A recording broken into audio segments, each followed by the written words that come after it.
तो कैसे हैं आप लोग? आशा करता हूँ बहुत अच्छे होंगे, घर पे होंगे और स्वस्थ होंगे। तो आज इस वीडियो में मैं शिक्षा चैप्टर के शॉर्ट क्वेश्चन आंसर को बताने वाला हूँ, जो जे कृष्णमूर्ति के द्वारा लिखा गया हुआ है। और जैसा कि आप सबको मालूम होनी चाहिए, इससे पहले भी इस चैप्टर का कई सारा वीडियो अपलोड हो चुका है। अगर अभी तक आप लोग वो वीडियो नहीं देखें तो कृपया करके प्लेलिस्ट में जाइए, हिंदी फॉर 2021, और सभी वीडियो को देख लीजिए ताकि घर बैठे बैठे आपके बोर्ड एग्ज़ाम की तैयारी अच्छे से हो सके। और ये चैप्टर नंबर 13 है। इससे पहले भी मैं कई सारे चैप्टर का वीडियो बना करके अपलोड कर चुका हूँ, वो भी आपको उसी प्लेलिस्ट में मिल जाएगा। तो चलिए बढ़ते हैं पहले क्वेश्चन की तरफ। लेकिन उससे पहले आपसे एक छोटा सा रिक्वेस्ट है कि अगर आप हमारे ये चैनल पे पहली बार आएँ तो प्लीज़ चैनल को सब्सक्राइब कर लीजिए और इस वीडियो को ज़्यादा से ज़्यादा अपने दोस्तों को शेयर कीजिए, और वीडियो अच्छा लगता हो तो लाइक करना मत भूलिएगा। तो चलिए देखते हैं पहला क्वेश्चन क्या है। पहला क्वेश्चन कह रहा है, शिक्षा का क्या अर्थ है एवं इसके क्या कार्य है। यानी कि पहला क्वेश्चन आपके चैप्टर से संबंधित है कि एजुकेशन शिक्षा जो है उसका अर्थ क्या है और इसके क्या काम है। लेकिन स्पष्ट करना, चलिए इसके आंसर को जो सो देखते हैं। शिक्षा जीवन सत्य से परिचित कराती है। यानी कि एजुकेशन जो है वो हमको एक ज़िंदगी में, जीवन में कि सच्चाई क्या है, सत्य क्या है, उससे रूबरू जो है सो करवाती है। और बहुत ही इम्पोर्टेंट यहाँ पे लाइन कहा गया है कि ज़िंदगी में, जीवन में सच्चाई क्या है, उससे रूबरू होना है ना, तो आपको एजुकेशन हासिल अवश्य करना होगा। साथ ही समस्त जीवन प्रक्रिया को समझने में हमारी सहायता करती है।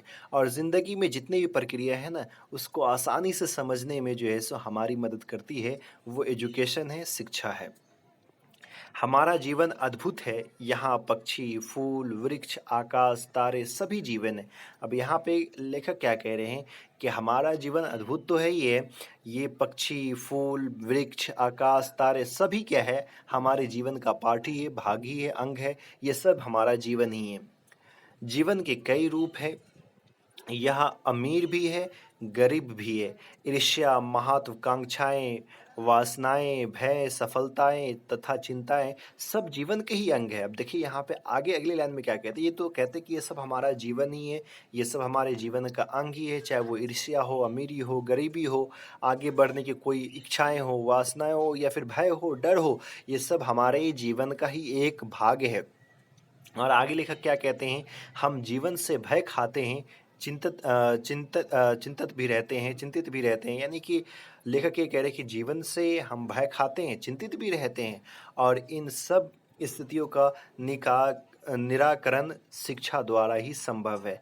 और ये जो स्थिति आती है कि ज़िंदगी से हम क्या रहते हैं, भय रहते हैं, ज़िंदगी में चिंतित रहते हैं, तो इन सब को जो है ख़त्म करने वाला, इन सबको दूर करने वाला अगर कोई है तो क्या है, शिक्षा है, एजुकेशन है। तो एजुकेशन की ही बदौलत आप अपनी ज़िंदगी से, अपने जीवन से आप भय को जो है सो ख़त्म कर सकते हैं। जो चिंतित रहते हैं आप उससे मुक्त हो सकते हैं। ये सफलताएँ कैसे आप पा सकते हैं, ये सब शिक्षा की वजह से ही पा सकते हैं। ज़िंदगी कैसे जिया जाए, ये शिक्षा की बदौलत ही आप जो है सो जी सकते हैं। शिक्षा ही समाज के ढांचे के अनुकूल बनाने में आपकी सहायता करती है। यह व्यक्ति को स्वतंत्र बना देती है। सामाजिक समस्याओं का निराकरण भी शिक्षा ही कार्य है। तो यहाँ पे आप देख रहे हैं कि अगर आपके पास एजुकेशन है ना, तो ये आपको आज़ाद जो है सो बना देता है। आप किसी पे निर्भर नहीं रह सकते हैं। आप आज़ाद अपने मुताबिक अपनी आप ज़िंदगी जो है सो जी सकते हैं। और समाज में जितनी भी जो समस्याएं हैं, उस समस्या को भी समाधान दिलाने वाला, उस समस्या को भी दूर करने वाली अगर कोई चीज़ है, तो वो क्या है, एजुकेशन है, शिक्षा है। तो ये शिक्षा और इसके कार्य हैं। चलिए अगले क्वेश्चन को देखते हैं। अगला क्वेश्चन है, जीवन क्या है, इसका परिचय लेखक ने किस रूप में दिया। ये ज़िंदगी, जीवन क्या है, लेखक अपने अनुसार कैसे जो है सो वो इसके बारे में बताएं। तो चलिए इसका आंसर को देखते हैं। लेखक कहते हैं कि यह सारी सृष्टि जीवन ही, यानी कि ये जो पूरी दुनिया है ना, ये क्या है, जीवन ही है। सारी सृष्टि जीवन है। जीवन बड़ा अद्भुत है, ये असीम है, अगाध है कि नहीं। यानी जीवन तो अद्भुत है ही है, ये असीम है जिसकी कोई सीमा ना हो, साथ में ये अगाध है जिसकी गहराइयों को मापा नहीं जा सकता हो। जीवन ये ऐसी चीज़ है, यह विशाल साम्राज्य है जहाँ हम मानव कर्म करते हैं। और एक बहुत दूर में फैला हुआ साम्राज्य है, बहुत विशाल साम्राज्य है, और इसी साम्राज्य में हम लोग क्या करते हैं, काम करते हैं, कर्म करते हैं। यह जीवन विलक्षण है, ये पक्षी, ये जीवन जैसे एक अनोखा है। ये पक्षी, ये फूल, ये वैभवशाली वृक्ष, यह आसमान, ये सितारे, ये सरिताएँ, ये मत्स्य, ये सब हमारा जीवन ही है। यहाँ पे कवि लेखक क्या कहते हैं कि पक्षी हो, फूल हो, वृक्ष हो, आसमान, सितारा या फिर नदी या मछलियाँ, ये सब हमारा क्या है? जीवन है। जीवन ध्यान है, जीवन धर्म है। कवि यहीं पे लेखक यहीं पे नहीं रुकते, बल्कि लेखक ये भी कहते हैं कि जीवन जो है ना, एक ध्यान है, जीवन धर्म है, जीवन गूढ़ है। गूढ़ मतलब कि जो कहते हैं ना, एक पेचीदा। तो जीवन जो है सो पेचीदा भी है। जीवन मन की परक्षण वस्तुएँ हैं। परक्षण वस्तु जो मन में छिपा हुआ वस्तु हो, जैसे कि ईर्ष्याएँ, महत्वाकांक्षाएँ, वासनाएँ, भय, सफलता एवं चिंताएँ। तो ये सब जो है सो क्या है? जीवन ही है। उसके अलावा आगे कवि लेखक कहते हैं केवल इतना ही नहीं, बल्कि इससे भी कहीं ज़्यादा। लेखक ये कहते हैं जो अभी मैं बताया हूँ सिर्फ यही जीवन नहीं, बल्कि इससे बढ़ कर के, कई गुना बढ़ कर के जीवन है। लेकिन बहुत कम अपने आप को जीवन के केवल एक छोटे से कोने को समझने के लिए ही तैयार करते हैं। इस जीवन को समझने में शिक्षा हमारी मदद करती है। लेकिन यहाँ पे लेखक ये कहते हैं कि बहुत सारे लोग हैं जो जीवन के एक कोने को, छोटे से चीज़ को ही समझने के लिए खुद को तैयार करते हैं। और अगर जीवन को समझना है तो एजुकेशन आपको होना होगा। शिक्षा ही आपको जीवन को समझने में मदद कर सकती है। चलिए अगले क्वेश्चन की तरफ बढ़ते हैं। अगला क्वेश्चन कह रहा है बचपन से ही आपको ऐसा वातावरण में रहना अत्यंत आवश्यक है जो स्वतंत्र पूर्ण हो। क्यों? यानी कि कवि ये कहते, लेखक ये कहते हैं कि बचपन से ही लोगों को स्वतंत्र वातावरण में रहनी चाहिए। आखिरकार इसकी ज़रूरत क्यों है? एक आज़ाद माहौल में रहना, जहाँ पे कोई भय नहीं हो, जहाँ पे आपको पूरी आज़ादी मिलती हो। तो इसके आंसर को देखते हैं। आंसर है परतंत्रता भय बढ़ाती है। भय मन में ग्रंथि बनकर समा जाता है। अब यहाँ पे क्या करें, जो गुलामी होती है ना, वो गुलामी इंसान को भय बढ़ा देती है कि नहीं? और ये भय एक ग्रंथि बन जाता है और बन करके वो हमारे अंदर समा जाता है। यह स्थिति व्यक्तियों में महत्वाकांक्षाओं को दबा देती है। और ये जो भय की स्थिति आ जाती है ना इंसान के अंदर, तो ये इंसान को आगे बढ़ने से रोक देती है। जो इंसान के अंदर एक थिंकिंग होती है, एक सोच होती है कि मुझे आगे बढ़ना है, वो सोचने ही नहीं देती है। होता यह भी है कि कतिपय व्यक्ति ज्यों-ज्यों बड़े होते जाते हैं, त्यों-त्यों भयभीत होते जाते हैं। यहाँ पे कहते हैं कि कुछ ऐसे व्यक्ति हैं जब वो आगे बढ़ते जाते हैं ना, बड़े होते जाते हैं, तो उसके अंदर जो है भय जो है सो पनपता चला जाता है। पराया व्यक्ति जीवन से भयभीत रहता है। और सामान्य तौर पे देखिए तो बहुत सारे व्यक्ति जो हैं वो जीवन से भयभीत रहते ही हैं। जीवन से उनको बहुत डर लगता रहता है। अब उसके बहुत सारे रीज़न हो सकते हैं जो आगे मैं मेंशन किया हूँ। अनेक कारण हैं। पहली कारण तो यहाँ पे सबसे बड़ी यह है कि नौकरी एक समस्या है, उसके छूटने का भय। नौकरी की समस्या है कि नौकरी मिल नहीं रही है, मिल भी जा रही है तो उसके बाद उसे छूट जाने की समस्या है। आगे कह रहे हैं परंपराएं डराती है। एक से एक परंपराएं जिसको निभाना पड़ता है और उसके इंसान के अंदर भय रहता है, डर रहता है। लोग क्या कहेंगे, नहीं कहेंगे, मृत्यु का भय तो सताता ही रहता है। अतः अधिकांश व्यक्ति किसी न किसी रूप में भयग्रस्त है। और ये लेखक बहुत अच्छी बात करे कि किसी न किसी रूप में लेखक ये व्यक्ति जो है वो भयग्रस्त है। ये परंपराएं हो, नौकरी का डर हो, मृत्यु का डर हो, बहुत सारी चीजें हैं इंसान के अंदर। जहाँ भय है वहीं मेधा का क्षय है। अब लेखक क्या कह रहे हैं कि जहाँ भय है, जहाँ डर है, वहाँ पे जो है ना सो बुद्धि क्या हो रही है, खत्म हो जाती है। इसलिए व्यक्ति को बाल्यकाल से ही ऐसे अवस्था में या ऐसे वातावरण मिलनी चाहिए जहाँ भय का लेश भी न हो, स्वतंत्रता हो, मन चाहे कार्य करने में छूट हो। इसीलिए इंसान को, एक व्यक्ति को बचपन से ही, बाल्य अवस्था से ही जो है ना, ऐसा वातावरण मिलनी चाहिए जहाँ पे भय थोड़ा भी नहीं हो, वो एकदम पूरी आज़ाद हो, मन चाहे जो उसको काम करने का वो काम जो है सो कर सके। एक ऐसे ही स्वतंत्रता जहां आप जीवन की संपूर्ण प्रक्रिया समझने चाहते हैं। और यही एक स्वतंत्रता चाहते हैं आप जहां पे आप जीवन की जितनी भी क्रियाएं हों उसको समझ सके। क्वेश्चन नंबर 4 है, जहां भय है वहां मेधा नहीं हो सकती, क्यों? तो इसका शायद आप लोग उत्तर आप खुद भी दे सकते हैं। अभी के क्वेश्चन में इससे पहले जो आंसर था उसमें आप लोग समझ गए होंगे, लेकिन चलिए फिर भी देख लेते हैं। भई हमारी समाज शक्तियों को कुंठित कर देता है, फिर चाहे मेधा हो या अन्य कोई शक्ति। जो व्यक्ति बचपन से ही ऐसे वातावरण में रहता है जहाँ भय का लेश्य नहीं होता है, उनका व्यास चहुमुखी होता ही है, उनकी मेधा शक्ति भी प्रबल होती है। अब यहाँ पे लेखक ये कहती है कि अगर कोई व्यक्ति एकदम आज़ाद वाले वातावरण में रहता हो जहाँ पे भय नहीं होता हो, तो वो व्यक्ति चहुमुखी विकास करता है, यानी कि हर तरफ जिधर वो जाएगा उधर उसका विकास होगा और उसकी शक्ति जो है ना, बुद्धि शक्ति जो है वो भी बहुत मजबूत होती है। बालक जब चारों ओर भय दिखता है, हमारा विकास तो हो जाता है पर हमारी मेधा शक्ति कुंठित हो जाती है। कहते कि अगर अगर किसी को भी जो है ना सो अगर चारों तरफ भय दिखता हो तो विकास तो हो जाता, हम तो बड़े तो हो जाते हैं, लेकिन हमारी बुद्धि जो है ना वो जो है सो बंद हो जाती है, कुंठित हो जाती है। जीवन में हजारों भय हैं, जीविका का भय है, परंपराओं का भय है, कोई क्या कहेगा, पड़ोसी पत्नी का भय है। अधिकांश व्यक्ति किसी न किसी रूप के भय में डूबे रहते हैं। तो बहुत सारे जो है सो भय है। यहाँ पे एक चीज़ और मेंशन है, लोगों को जो है सो पत्नियों का भी भय होता है, डर होता है, कैसी पत्नी मिलेगी नहीं मिलेगी। तो बहुत सारे भय हैं ज़िंदगी में, बहुत सारे डर हैं।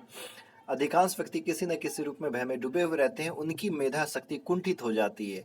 और ये जो इतने सारे भय में रहते हैं, डर में रहते हैं, इससे उसका बुद्धि जो है ना सो क्या हो जाता है, कुंठित हो जाता है, बुद्धि का विकास जो है सो रुक जाता है। जैसे कि अभी एक डर है, कोरोना वायरस का डर है, लोग घर से बाहर नहीं निकल रहे हैं, ऐसा एक एक डर फैला हुआ है ना कि एक रिपोर्ट के मुताबिक अभी 20% इंडियन जो है ना डिप्रेशन के शिकार हो चुके हैं। भय से देख रहे घर में लोग ही ऐसे मर रहे। तो एक कोरोना वायरस जो आया है तो इतना लोगों के बीच में भय बना दिया, इतना बना दिया है कि मुझे नहीं लगता कि इससे पहले लोग जो है ना किसी भी चीज़ से इतना जो है सो डरे होंगे। हालांकि बीमारी एक तरह से देख सकते हो उतनी भयंकर नहीं है, जो इसकी तुलना में और बहुत सारी बीमारियां आई जो बहुत सारे जो है सो बहुत खतरनाक थी। लेकिन इस कोरोना वायरस ने एक ऐसा भय फैलाया कि कुछ कहा ही नहीं जा सकता है। आप एग्जाम्पल तौर पे देखिए, एड्स कितनी खतरनाक बीमारी है, कैंसर देखिए कितनी खतरनाक बीमारी, यही नहीं इबोला जैसी इतनी खतरनाक बीमारी है, फिर भी इतना भय नहीं फैला। आप एक रेशियो देखेंगे, अगर कैंसर के अगर कोई पेशेंट है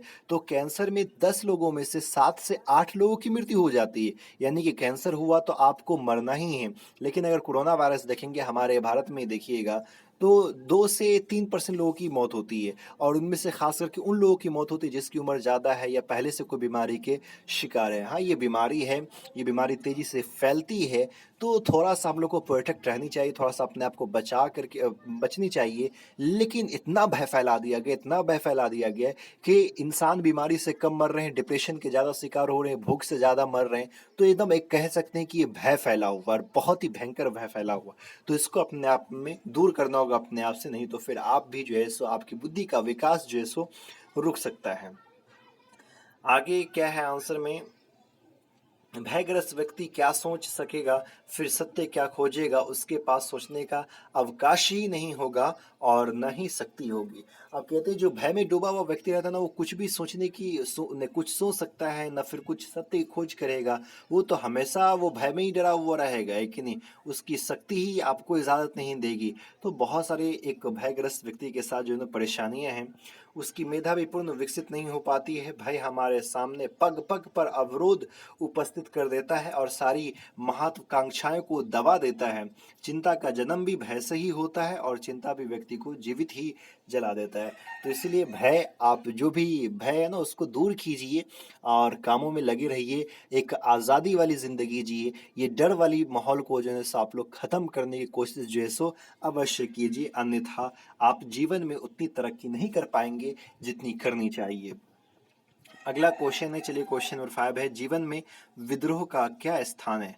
हमारा जीवन बड़ा ही कुरूप बन चुका है। जब कोई व्यक्ति सचमुच जीवन की इस ऐश्वर्य की, यानी ऐश्वर्य मतलब कि जो ईश्वर की जो शक्ति हो, ईश्वर द्वारा दी गई चीज जो सुंदरता, इसकी अनंत गहराई और इसके अद्भुत सौंदर्य की धन्यता महसूस कर लेता है, तो जीवन के प्रति तनिक भी कसक साहट का अभाव आता है तो वह विरोध कर बैठता है। अब यहाँ पे लेखक क्या कह रहे हैं कि जब कोई व्यक्ति, जब कोई इंसान जीवन के अस्तित्व को जान लेता है, जीवन को पहचान लेता है, दुनिया को पहचान लेता है और ईश्वर ने हमको क्या दिया, अगर उसको जान लेता है, उसकी गहराइयों को समझ लेता है, उसकी खूबसूरती को जान लेता है और अगर उसकी ज़िंदगी में थोड़ा भी कष्ट महसूस होता है, थोड़ा भी कष्ट वाला भाव आता है, तो वो विरोध कर बैठता है। जैसे कि अमेरिका में आप लोग देख पा रहे होंगे, वहाँ शटडाउन है, वहाँ आज़ादी के आप जा सकते हैं, घूम सकते हैं, लेकिन कुछ दिन पहले अगर ये बंद किया कुछ दिन पहले जो बंद हुआ था, लॉकडाउन जब हुआ था, तो वहाँ अमेरिका में लोग रोड पे गन लेकर के आ चुके थे कि आप हमारी आज़ादी को क्यों छीन रहे हो?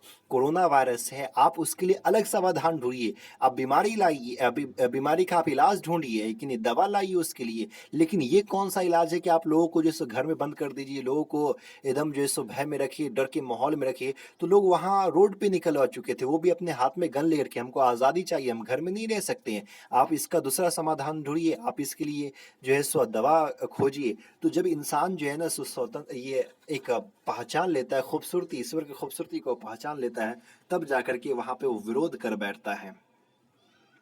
यह विरोध संगठित धर्म के विरोध भी हो सकते हैं, परंपरा के खिलाफ भी विरोध हो सकते हैं, उस सारे समाज के खिलाफ भी विरोध हो सकते हैं। तो विरोध किसी भी खिलाफ हो सकता है।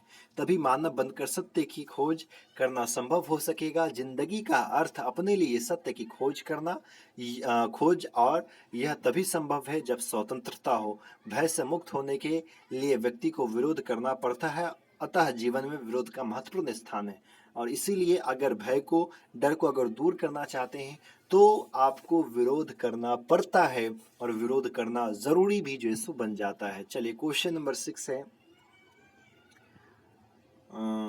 थोड़ा वीडियो लंबा बन रहा है, 16 मिनट का हो चुका है। व्याख्या करें, यहाँ प्रत्येक मनुष्य किसी न किसी के विरोध में खड़ा है और किसी सुरक्षित स्थान पर पहुंचने के लिए प्रतिष्ठा, सम्मान, शक्ति व आराम के लिए निरंतर संघर्ष करता रहता है। तो अब यहाँ पे आप लोग देख पाएंगे कि किस तरह से आप लोग आंसर पढ़ लीजिए, बहुत इजी लैंग्वेज में आप लोग इसको समझ सकते हैं। चलिए अब थोड़ा सा इस क्वेश्चन को समझ लेते हैं कि नूतन विकास का निर्माण कैसे हो सकता है, यानी कि एक मॉडर्न, आधुनिक है कि नहीं, विश्व का निर्माण कैसे हो सकता है। स्वतंत्रता युग वातावरण, यानी कि सबसे पहले तो आज़ादी आपको मिलनी चाहिए, तभी मॉडर्न का हो। यार यहाँ तो आज़ादी ही नहीं है। तो स्वतंत्रता युक्त वातावरण, उन्मुक्तता और भय मुक्ता का वातावरण जब बनेगा, व्यक्ति के पास सत्य खोजने की शक्ति आ सकेगी, और यही सतही नूतन विश्व का निर्माण में सहायक होगा। यहाँ संघर्ष है, आदमी एक दूसरे के विपरीत खड़ा है, ये परिस्थितियां भौतिक विकास में ही बाधक डालता है। आध्यात्मिक, मानसिक विकास तो उन हालात में होना सहज संभव ही नहीं है। फिर न तो विकास संभव है और न ही नूतन विश्व का निर्माण संभव है। अब क्वेश्चन नंबर 8 है, इसके आंसर को आप लोग देख लीजिएगा कि क्रांति करना, सीखना और प्रेम सीखना तीनों पृथक पृथक प्रक्रिया नहीं है।